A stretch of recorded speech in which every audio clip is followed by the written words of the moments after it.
Well, welcome to the show. I'm Brendan. I'm Corey, and this is Our View from the Bench. Welcome back, Benchwarmers. We're going to do something a little different today. Being that we're in the middle of the slow sports season, we wanted to try out a new type of video here. YouTube is filled with reaction content, so we thought we'd give it a shot as well. We're going to be reacting to a new upload from First Things First, where Nick Wright breaks down his NFL tiers as we are only 99 days away from the NFL season. I'm Corey, fan of Sleeper Potential. And I'm Brendan, NFL PA's real estate agent, and this is Our View from the Bench. Now, before we get started, if you're not already, don't forget to subscribe to the channel, hit that notification bell, so you never miss any one of our new episodes. Also, if you could please do us the favor, if you like what you see or hear, please don't forget to smash that like button. Smash it for us. It's free, guys. It's free. And gals. Free for you, free for us. It helps out a lot more than you probably think. All right, Corey. Well, shoot, here we are. End of May is that weird time where the NBA finals aren't quite set. Baseball's in the middle. The draft isn't here yet. But the NFL draft already had. There's so much stuff going on, but not enough stuff at the same time. It's a nice little dead spot. So we decided, like we said in the intro, we're going to try to bring in a little new type of video and some reaction video content. What you think, man? I like it. I think it's a good idea. I mean, we watch all these other videos of guys giving up topics and things anyway, so why not react to some of them here and there? Exactly. I know that we try to give credit where credit is due when some of the research comes up and stuff like that. But this one, we just want to kind of sit, react, laugh to it, see what's going on, and maybe give obviously some sort of sports insight, our opinions on whether or not we agree and or disagree with his tiers, etc. But yeah, man, I guess let's just freaking try it out, see how this goes. No? Let's do it. All right, so let me start sharing. This is the video here. First things first. Again, Nick's NFL tiers. Let's check this out, guys. Last night, while reading about the English countryside, an elite group of statisticians, Mavs fans, and Chipotle enthusiasts fought and toiled and burned the midnight oil to deliver the best segment in all of sports media. It's an honor and a privilege to present a special OTA version of Nick's tiers. Yeah, because we're down to double digits before the first NFL game of the season. 99 days away, so a fresh version of tiers. Also, because in the NBA, we're down to just 2 or 3 teams. Okay, so just like him, they're running out of shit to talk about. It seems like so they're just gonna do NFL tiers, even though the NFL season is 100 days away. The fact that Wild said OTA version, like that means before preseason and injuries and everything going to come into play. We're going to do this in May. Screw it. Yeah, forget it, right? Dude, speaking of Kevin Wildes, first of all, his little quirky, hilarious little setups are so funny. I think he's like hilarious. And we were talking about it a little bit earlier. We were like, more think about who the hell is Kevin Wildes? So, Corey, you looked into it a little bit. Can you give us a little bit like who the heck Kevin Wildes is or was? Yeah, so again, I didn't know he did anything before First Things First. So looking it up, he was a producer for The Jump and helped like create that show at ESPN. He worked with Sports Nation back in the day. Okay. Podcasting with Bill Simmons as part of his network of different shows and things. So, and he even helped produce, I think it was Good Morning America, like AM edition. Oh, sure. Came out in 2018. So he's kind of done a little bit of everything as far as producing. But now that he's in front of the camera, I'm with you, man. Him and Nick especially. I think I've always really liked Nick when he was on Colin Cowherd's show, just correspondent here and there. But now that he's going full blown to himself, him and Wildes, I think, play off each other really well. So true. Couldn't have said it better myself, man. I think they're so funny. So yeah, I just want to shout out Kevin real quick. So the NBA tiers weren't really going to work. All right, bottom of the tiers. On the clock and on Zillow, the Panthers are ready. This is already an insane start. On the clock and on Zillow. So he already is ready to count these guys out. They're ready for the next year's draft, even though this year's 99 days away from starting. And Zillow, looking for places to live. That's great, dude. I can't really disagree with him on the Panthers and Giants one for sure. The Raider one, I don't know if they're on the clock that low, just because like I don't know, they got a pretty good defense, but the fact that he's talking about them on the clock and the Zillow part of it is hilarious. Dude, I mean, they missed out on a quarterback. Maybe that's his reference. That's the one piece that the Raiders are missing. To your point, they're pretty kind of stacked elsewhere. Minshew magic. Oh, yeah, Gardner Minshew. That's right. Okay. Well, this is a great start already, bro. Freaking Nick Wright. He's so funny. And the Giants. We know that they are already scouting next year's draft, and for a lot of people in those organizations, they are scouting real estate agents. Next, got you. Year 5 of the rebuild. So all 3 of these teams are like, rebuild starts now. We drafted our quarterback. This is judge us from right now. but you have been rebuilding for the last half decade, all three of these teams. Well, so you maybe should be further along. They had to tear down the rebuild to start a new rebuild. In the Broncos' case, there are 3 rebuilds in. Dude, so true, bro. Peyton Manning's Super Bowl was how long ago? God, like 10 years, maybe. I feel like it. Yeah, man. I mean, he's already in the Hall of Fame, right? So that means he's been. Yeah, he played Cam Newton. Oh, wow, that's true. Yeah, Cam Newton isn't in the league either. Yeah, the Broncos definitely have been on a rebuild for like a decade now. It's been way too long. 5. Now, the Tom Brady leaving that one's a little straight. I mean, it's still, yes, he's not wrong. They've been in the rebuild. Tom Brady literally went and won under the Super Bowl, played more, and has already retired. Spent his year unretired and is now ready again to be in the booth, and the Patriots are still in the same spot. So I get the principle, but leaving a legend like that is a little harder. It's a little harder. Yeah, well, and then now, especially, you have no Belichick anymore. So they're basically completely starting from scratch with a new coach for the first time in 20-something years. True. And now that the new ownership is in Washington, it's also a little bit different story. But I get Nick's principle of what he's saying. It's really the Broncos, I think, that fit this perfectly. The Patriots, they're just 2 rebuilds in. The Washington, I'm not really even sure. Next, combine the rosters. All right, so hear me out here. You literally put all the same people. 32 teams doesn't really make sense. It's 30 in every other sport. Huh? AFC's got too many good teams. NFC, not enough good ones. So let's just remove the Browns entirely. Those 2 teams, let's move them all. Yeah, just put them all together in one. That's a take. Bake Show can be the quarterback along with Mike Evans and Tristan Wirfs. Chris Olave, Marshawn Lattimore, and Alvin Kamara can come together. The Browns send over Myles Garrett, the whole offensive line. Maybe you don't have to. Yes, that would work if you combine 3 teams. That would work pretty good. But as is, those aren't the only 3 teams. No. I'm just telling. No, but those 3 teams, I don't think you would create some juggernaut. I just think it would be a good team. That's the problem. It would just be an okay That's team. why I said combine the roster. The whole point. All right. You freaking blew the joke, Kevin. Well, I was crescendoing to something. The whole thing was going to be, and then if you did that, you maybe could lose in the wild card round. But instead, you jumped me. Way to go. Potential. Okay, before we get to sleeper potential, combine the roster. This actually is kind of funny because they're all kind of missing something. We don't really know what, but they're all missing something. I mean, most of it's a quarterback, or at least a really good one. But dude, if you took all the best pieces of this team, that would be a pretty good roster. That would probably lose in the first round. But also, mind you, 2 of these teams were in the playoffs last year. It's true. One of them won the first round. One of them did lose in the first round. They lost to the Texans. In fact, the Browns got beat the shit out of by the Texans. Yeah. But yeah, I just want to say, combine these rosters because they're terrible. I'm like, 2 of those teams were in the playoffs last year. They still need help. All right, this is kind of where it gets a little interesting. Well, I was crescendoing to something. The whole thing was going to be, and then if you did that, you maybe could lose in the wild card round. But instead, you guys are funny, bro. Sleeper potential. Question mark. All right, so it's us, bro. Everybody was cowardly. They're like, my sleeper is the Lions, who won 8 in a row to finish the year. That's not a sleeper. A sleeper is a team that has no expectations, that no one believes in. All 4 of these teams have no expectation. Hey, we believe in them. Okay, well, even if you think to ask me, I hardly believe in the Titans. How many we talked about after the draft? Like, I kind of want them to be shitty again. But the one thing I will give the Titans is they have gone out and spent some money to bring some pieces in, especially on the offense for Will Levis. So this has the potential. I agree, but I'm also usually teams that win the offseason like that don't usually win during the season. So that's why I'm a little concerned about that. True. I can see that. Let's see what he has to say about everybody. Very little belief, but just enough. Maybe. Whether it's because of Kyler and Anthony Richardson, whether it's the Titans, who seem to be very aggressive in free agency. Seattle, maybe. Mike McDonald brings what he did in Baltimore over there, and Geno gets back to where he was 2 years ago. One of those teams, likely sleepers. And let me play off the Cardinals one. That's the reason why the Cardinals were so bad is, besides the fact that the roster isn't perfect, there's a lot of holes on the roster, is the fact that we didn't have our starting quarterback. Now, granted, sure, he could be 4 feet tall. You can make fun of him for that. That's fine. But he's still an NFL starting quarterback. I think he's good enough to be in the NFL. And he's the best option that we've got.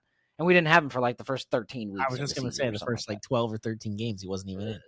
Yeah, so I mean, that's why to me, I think it's a great one. Picked up Marvin Harrison, apparently the best weapon we could possibly give him, basically, besides someone who's already in the league like Justin Jefferson or something. Yep. So I mean, yeah, I could see that, and I could see what they're talking about with the Colts. Colts were playing the Texans for the freaking last spot in the playoffs last That year. was again with Minshew magic, and now With Minshew. Ben has had a year to well, even though he's hurt last year on the most of it, Still learning here. Learning in the quarterback room with Minshew and all those guys that they have. So now here's his chance to kind of be the CJ Stroud of the Colts. Mm-hmm. Although I hope that's not the case. I know you don't. But I can see that with all of them. And then of course the Seattle thing, there is a limit to what Geno Smith. I was like, they rolled me out, but I ain't right back. What's that guy's name? I ain't right back. That's one of the best lines of all time, by the way. But I can see what they're talking about. I mean, Geno is good enough, but who knows how much? New head coach. Obviously, Pete Carroll's leaving after a long time. So yeah, it's kind of like who knows? I see his point. Sometimes a new voice in the locker room or dugout or clubhouse is all you need. Very true. Very true. That's hoping what the Lakers think right now. So continue with football. Sorry. Oh shoot. Team. Oh, there we go. Off season 2 weird tier. All right, so Minnesota, there was a report this week. Okay. You were trying to trade up neighbors, and then you were going to trade the best player on your team. Who you got rid of Kirk Cousins because you needed to pay Justin Jefferson. The Steelers. Wait, that was a thing. So there was thought that I didn't hear that they were going to trade Justin Jefferson to not have to pay him, and then just pick up Malik Neighbors, his LSU replacement. Yeah, so there was. I think this just came out in the last day or two that they talked about trading up to get him and then trade Jefferson, which I guess in the long run it gives you more cap space because if you already just sign Kirk, if you let Cousins go as well, then you bring in like a young quarterback, and I don't know, not that they were drafted at that point, but I don't know what Minnesota's doing in general. What are we talking about? I'm just asking.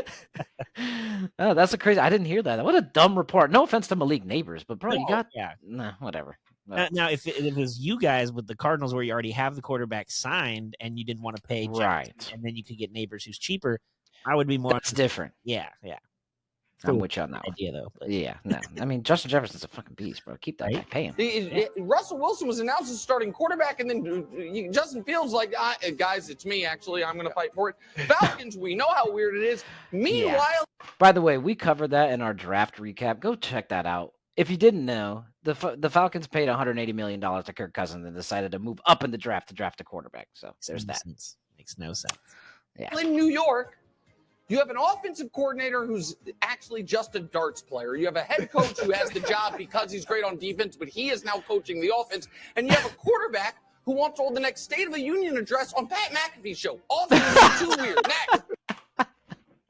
Dude, okay. The fact that he likes Pat McAfee and wants to give him the thing, let the guy have his thing, all right? But the fact that he paired the possible vice presidentship and he wants to give a State of the Union, oh my gosh, Nick Wright is so that's funny. Totally what A-Rod would do though if he was going to do like a State of the Union or some kind of address or like speech about anything. He would definitely do it only McAfee. He wouldn't do it anywhere else. 100%. He's the only person who gets the exclusive Aaron Rodgers content. Yes, exactly. Oh, it's so funny. Good job, Nick. That was honestly just a hilarious freaking little quip. He's got a lot of QB leap year. All right, a lot of pressure on these two guys. I think it's maybe a little unfair for at least one of them, but this year, these quarterbacks, if they don't take a significant leap, either statistically or from a winning perspective, there are going to be real criticism surrounding either or both of them. Yeah, I think so. I think for the Chargers, it's like you can't blame the coach anymore. You have Harbaugh. For Trevor, what's his first year 4, you need to be able to overcome circumstances. Hold on to the ball. Okay, that one I get. Yeah. Listen, man, it rains. It's hard. Next. Hold on to the ball. Listen, man, it rains. It's hard. Mind you, one of their home games is in London every year, so it still rains over there too. So true, yeah, that's true. Freaking that bloody London. That's funny. Okay, pretend Super Bowl or bust. All of these teams would have fans meeting them at the airport celebrating if they got to a Super Bowl and lost. Yes. All of those teams. Not one. Yeah, the Eagles need more than an L in the Super Bowl. They just took an L in the Super Bowl. Yeah, the rest of them, though, completely agree. Cowboys haven't been in one in 30 years. Lions have never been. Bro, if they win a playoff game. But I mean, Buffalo hasn't been to a Super Bowl since the '90s when they lost all. The Dolphins haven't been one to like since what Dan Marino's rookie year in like '82 or '83, whatever the hell that was. Ouch. So yeah, it's Uh-huh. understandable for the rest of those fans wanting to be there. But yeah, if the Eagles were to make it to the Super Bowl and lose, those fans might be there at the airport, but they're not going to be as excited as they would be as if they had won because they haven't been there. They just went to one, like you said, what 3 years ago, 2 years? Yeah. And Lost by won- 3 points. and they won one not even less than 10 years ago against the Patriots. So like there's no way those fans, and we know how Philly fans are, they're crazy in general anyway. Yeah, they need to win everything all the like, time. oh, you guys lost in the Super Bowl, yay. No, they would be pissed, but the rest of those four totally agree with that. Yeah, I agree with that. Yeah, the Eagles though, bro, I don't know. They got a lot more expectations. The Oh. Cowboys fans are delusional, but the Eagles, yeah. Actually have expectations for a reason. Yeah, true. Very but true. one, Buffalo's maybe would get extensions for the coach if they made the conference championship game. And yet they The Lions made the conference championship last year, so that'd be just a repeat. But I agree, Dan Campbell's safe. Nick Sirianni.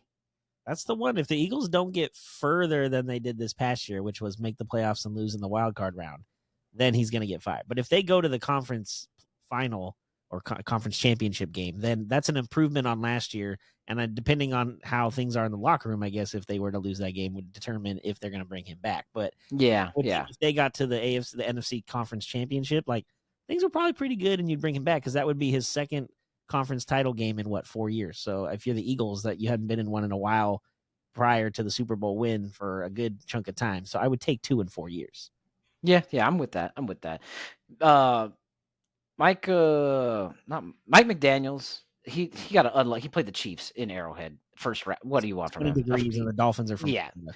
Shit happens. That's just a bad luck. As long as he makes the playoffs again and does a better showing than what that'd be fine. Mike McCarthy, he needs to win at least one, if not two.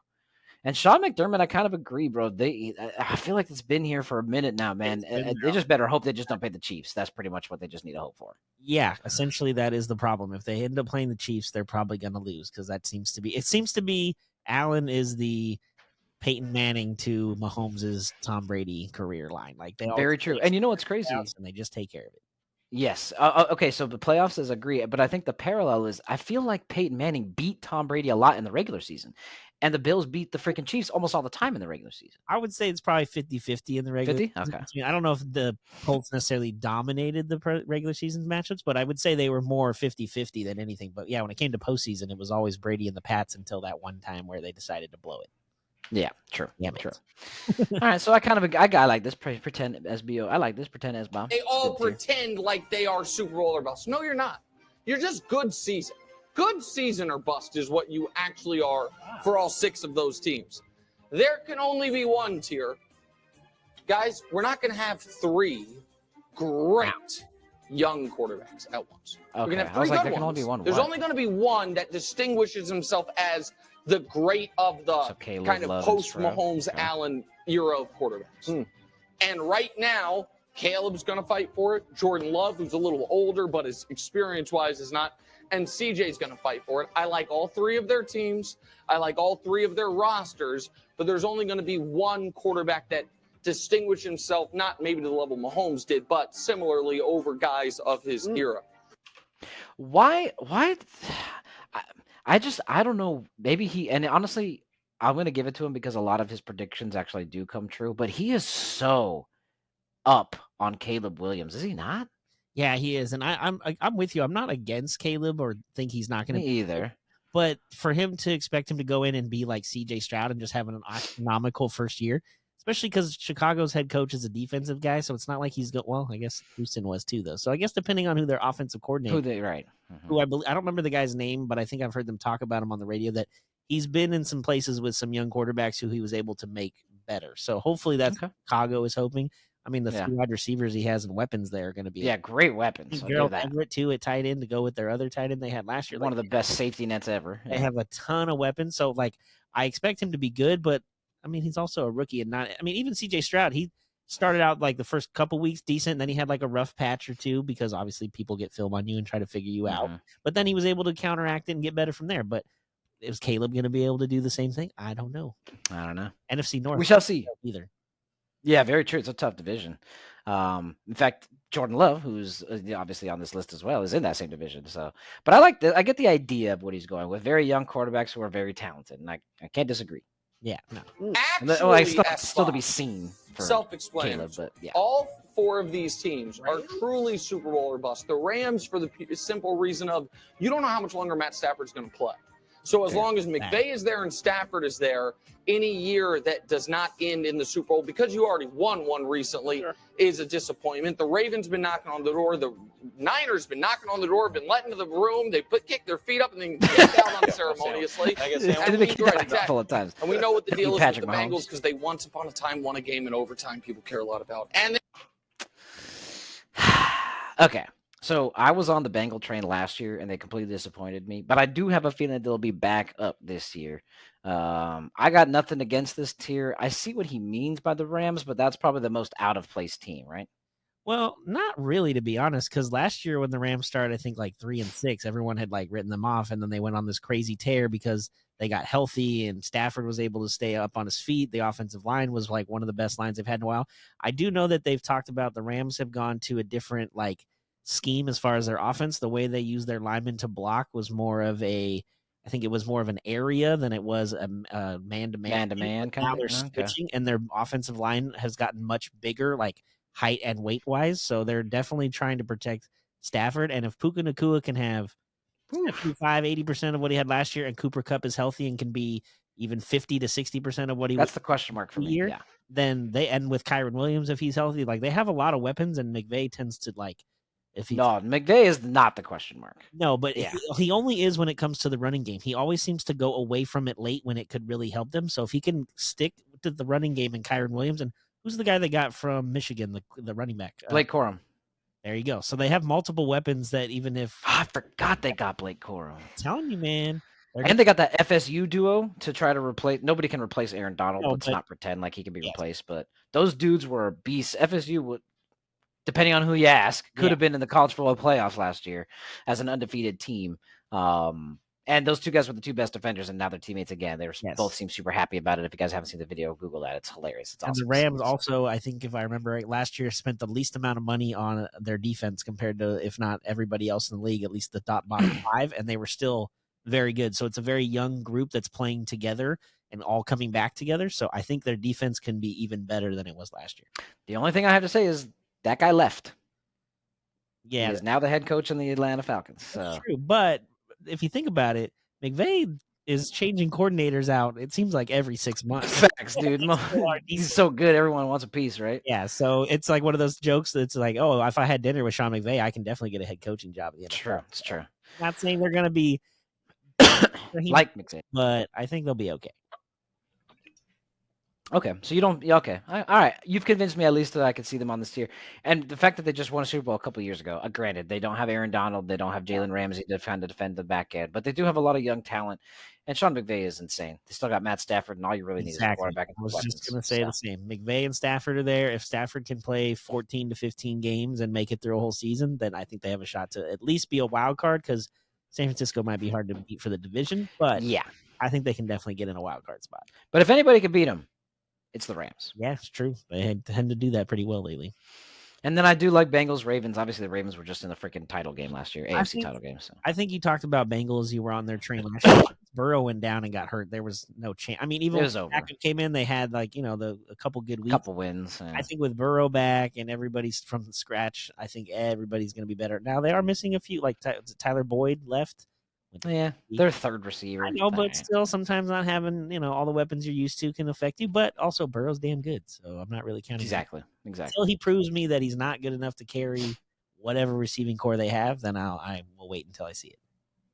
Well, there's only one freaking team left, so I wonder who he's got at the top. I was going to say, and final, above reproach. Oh, I mean, everyone. There's nothing even to say anymore. It is honestly hurt some of sports commentary that every NFL conversation has this on the front end or the back end of it. Aside from the Chiefs, other than the Chiefs, second best quarterback, the biggest contender to play the Chiefs. They are atop the tiers as they have been consistently the last 5 years. Chris Broussard, your thoughts on the committee's tiers? I like Well, Broussard. the top is great above reproach. I agree with you on that. I'm surprised. This isn't my main thing. I'm surprised you have Baker and the Buccaneers so low. I don't love the roster. I like Baker, but it feels like they got old and they, overachieved a bit last year. I just don't love the roster. Well, I think your Bears are too high. All right. Agreed. They're not. I don't think they're better. Just to name a few NFC teams, the Packers, the Lions, the Eagles, who I do think are legitimate. That's the one team. Their Lions fans and Eagles, will I think, not are cheer better if they than the get to the Bears, I Super agree. Bowl and lose because they were just there a couple years ago. But the Bears and Nick, I'm not going to make too much out of it.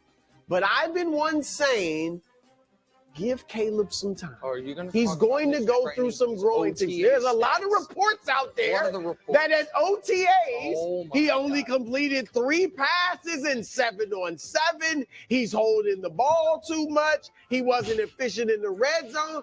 I'm not saying this means he's not going to be good. No, there's some reports. I'm not saying he's not going to be good, but I'm saying growing pains. I don't think he's stepping in like C.J. Stroud and lighting the league on fire. I think he's going to grow, and that's why I don't think they're ready to be at that level yet. So I kind of agree. I think it's hard to do what C.J. Stroud did, which is why it was so surprising and why he, in a landslide, won offensive rookie of the year. So I see. I'm not saying Caleb's going to be bad. Do I think he should be with the Patriots and the Broncos down there? No. But do I think he needs to be one tier below Super Bowl or bust? Ugh. Yeah, that's where I'm kind of with you. I just feel like the Caleb Williams expectations might be a little too high. And I know the Bears won, I think, 7 or 8 games last year with a really bad quarterback situation with Justin Fields and not knowing what's going on, but mostly because their defense was so good, especially the second half. So there's some high expectations there. But yeah, I'm with Broussard.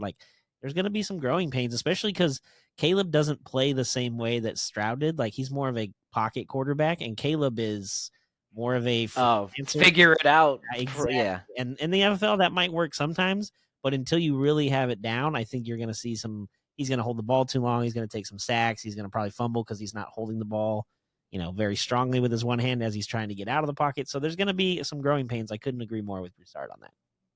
And we've really only seen one quarterback do the whatever the hell you want well. Yes. And even he knows he's learned how to reel it in.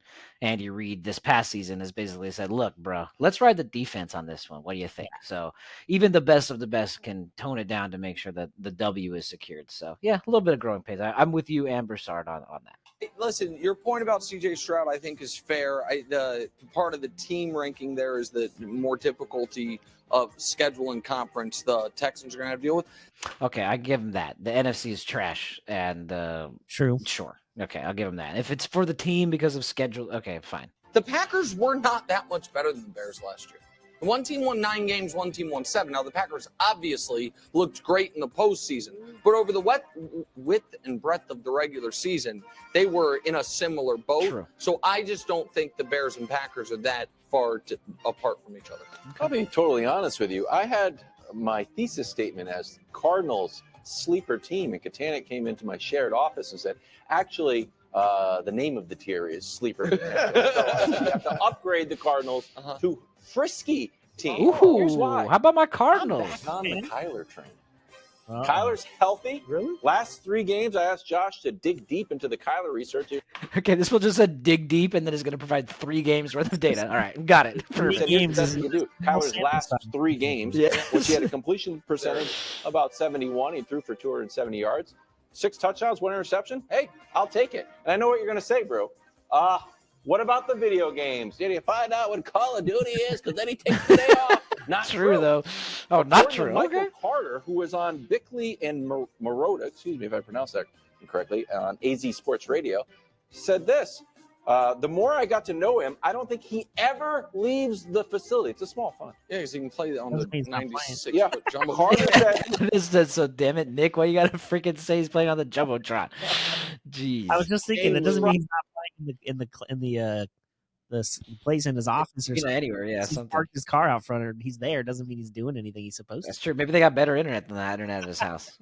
Get internet at his house with his amount of money he gets paid. That's not good. Hey, sometimes it might be just a weird spot in Arizona. I don't know. tried to beat Kyler in last week 2 hours before a team meeting. Guess what? That Lambo was already here. Oh, just love it. There we go. The Lambo early. You know, as a Cardinals fan, I kind of hope that some of this is right because that is probably the one thing besides height that Kyler is lacking is focus. Yeah, couldn't agree more. Beat that traffic. Really air that thing out. And then finally, what's the deal with Jonathan Gannon? Do we believe that the Eagles defense suffered because he was the mastermind behind it? Okay, then he went to Arizona and the defense was still no good. So maybe it's like they drafted 6 defensive players. So if he's the mastermind, you got 6 new guys on defense, and you have Marvin Harrison Jr. on offense. So all of a sudden, Cardinals. So I don't hate it either at Wilds. I do think Jonathan Gannon is sharp, and I think he's very good, obviously, defensively. I don't think they have 2 above average proven defensive players. I just think they don't have the personnel there yet. I think Kyler has upside. I love Marvin Harrison. You're right. He's always Harris Johnson played well for them. I think they have a sharp GM. I just think that defense they're going to be relying on a ton of young guys to make significant impacts. Also beat the Cowboys. Thanks for watching. Hey, that's right. We did beat the Cowboys. See?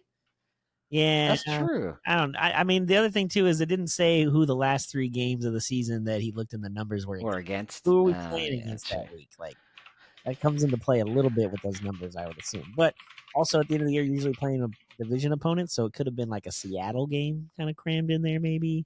I don't know. Probably. Yeah, I'm gonna go look right now. We played the Bears on the road. Okay. The Eagles on the road. They were struggling. And the Seahawks at home. Hey, I called that one. Knew there's a division opponent in there somewhere. Yep. So yeah, it was pretty good. So overall, would you agree or disagree with the tiers in general? I know you might move 1 or 2, but in general, it's pretty accurate. Yeah, for the most part, Nick's got it down pat. Like you said, there's a few like the Bears one might be a little high, or the Bills might need to be kind of maybe a little lower. I don't know if I feel like 1 tier maybe. Yeah, but nothing drastic or moving. I mean, again, I still think the best one was the Zillow one at the beginning for the Raiders. Both the top, above reproach because it's all the Chiefs is everything, and then the Zillow dude. That is so hilarious. This is so funny, so funny, man. Okay, so reaction content. That was pretty good, no? Yeah, I thought that was good. I think we should do this. Right. Like I said, this is the time of year where it's kind of, we're in the middle of the sport of baseball, basketball. We're still waiting for the final matchup. Hockey, we're still waiting for the Stanley Cup final matchup, which is now both series are 2-2. So we're kind of in the middle of that. We don't want to preview anything yet. So why not do some reactionary stuff to some other? Again, we talk about Nick Wright and some of the stuff they do all the time. So. Yeah, he's one of my favorite commentators. I love his ideas. I think he's got great insight, and the way he kind of breaks stuff down is really witty and really funny. So we hope that you guys liked it too. The more sarcastic approach that he goes with that makes it fun. I love it, bro. I love the sarcasm. It's one of my favorite things. Honestly, sarcasm is kind of just funny in life in general, to be honest. So the fact that you kind of add it here is really cool. It's really cool. So we hope that you guys liked it. Let us know below in the comments if you like this reaction style video, if we should do more of it, right? Because I think it's kind of fun. Also, let us know what you think about his tiers. Who you would change? Who do you think is too high? Who do you think is too low? Maybe the Titans are too low. I don't know. Maybe they're not sleeper. Maybe they're Super Bowl or bust. We will see. Oh, God, we'll see. No, slow down. All right. Well, we appreciate everybody coming by, checking out this new type content, and seeing things as always from our view from the bench. I'm Brendan. I'm Corey. And like we always say, enjoy the sports until we talk again. Peace.